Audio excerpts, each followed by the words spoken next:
Flow of traffic will be condensed to the east. Does anything change? Plus, I'm backlogged on mailbag questions. I'm going to dive into that and answer all of your inquiries. That's what's happening this week ahead.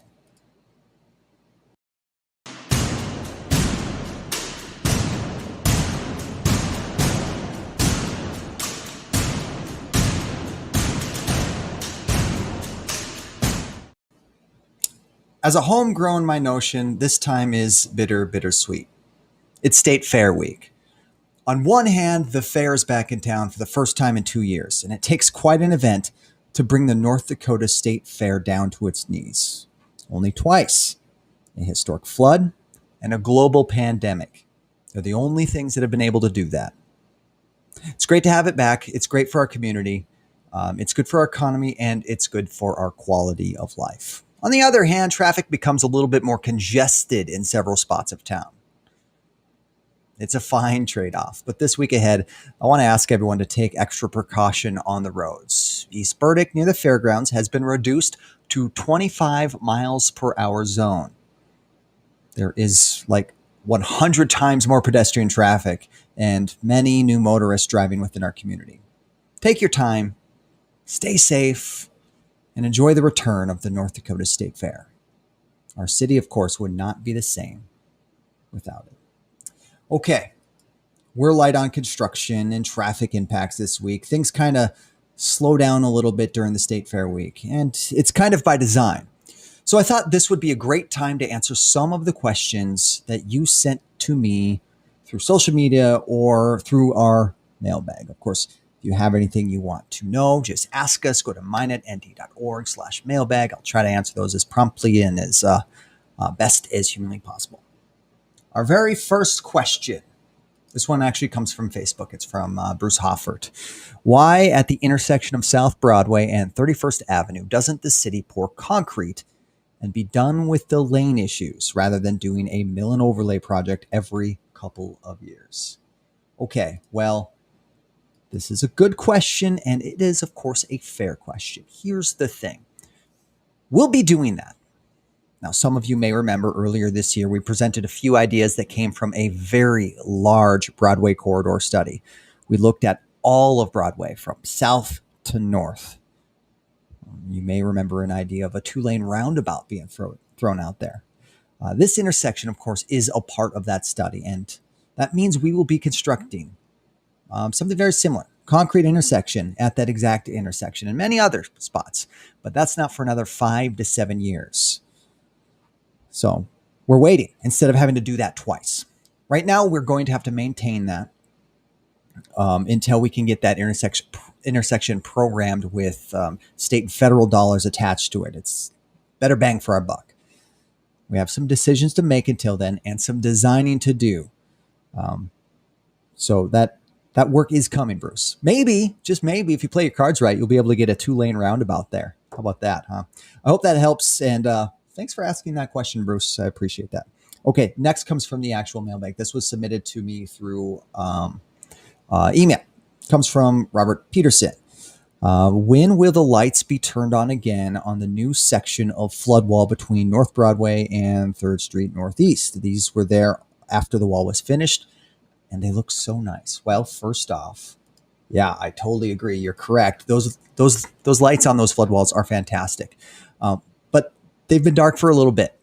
Here's why. Technically, the walls are done, but the project isn't completely finished. So while the project is still kind of underway, the contractor and engineers are still the owners of that project until they turn it over to us after they finish all the punch list items. They likely don't want to absorb the cost of the electricity or even reduce the life of the lighting there, which in my opinion is understandable.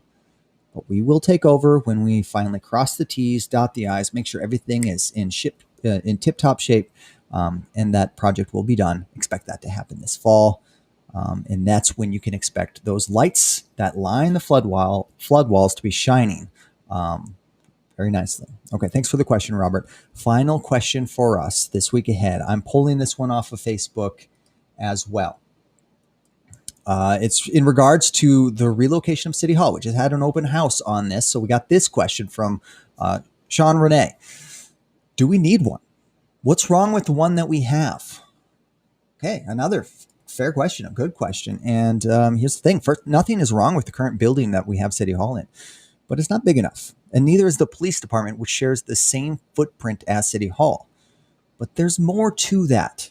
I think it's best to let one of our decision makers actually explain this one. That's Mayor Sean Sitman. As he puts it, it's about safety, security, and economic vitality.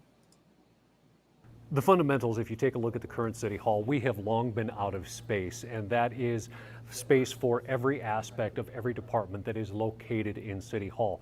When we identified the National Disaster Resiliency Grant, the biggest aspect was revitalization of our downtown and the economic vitality of that area. One of the key elements of that has been proven time and time again across the country is being able to put a lot of employees downtown, and in this case, being able to move City Hall downtown is vital to meet one of those components of that. Now, safety and security is another one. City Hall sits very close to two Class 1 railroads and the floodplain.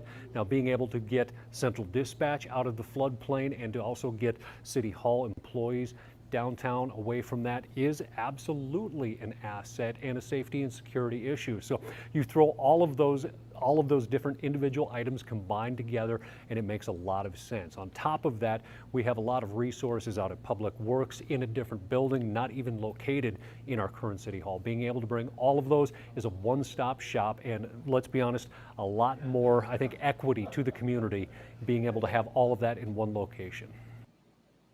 Okay, so if you're not aware, the new location for City Hall is the old Wells Fargo building downtown. Project's got a lot to go. We're still doing some conceptual design things.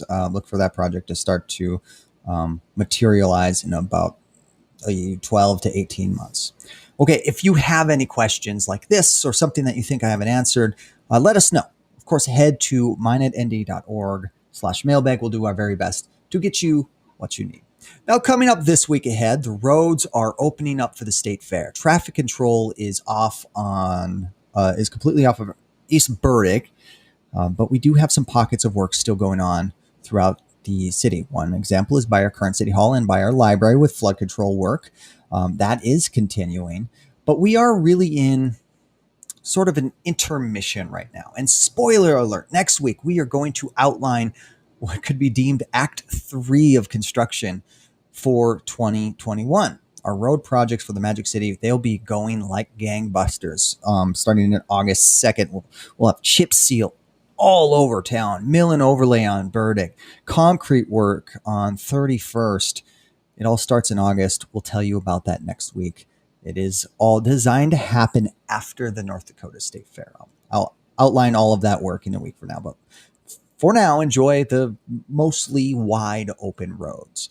For the rest of the lane and road closures, you can use our map. Go to minetnd.org/road closures. If you're interested in seeing what other projects we have going on, we have a map for that as well. That's minetnd.org/projects. It'll show you everything that's going on this year and give you a few more details. You can help educate yourself on all of that. Okay. That's going to do it for me on This Week Ahead. Thanks for joining me. I want to remind you once again, if you don't get our newsletters, please subscribe. That's one of the best ways to stay in tune with what's happening in your city. You can go to minetnd.org/the latest. Pretty frequent. I mean, this one goes to everyone that signs up, plus our twice monthly. The latest actually goes out from that as well. Make sure you get all of that. You can sign up for alerts as well by going to minetnd.org/alerts. That's if anything important happens, water rations or any more breaking, pressing things. Follow us on social media, of course. You're probably already doing that if you're watching us on Facebook or YouTube, but you can find us at City of Minot just about everywhere. Thanks for joining me. And of course, have yourself a great This Week Ahead. Enjoy the State Fair.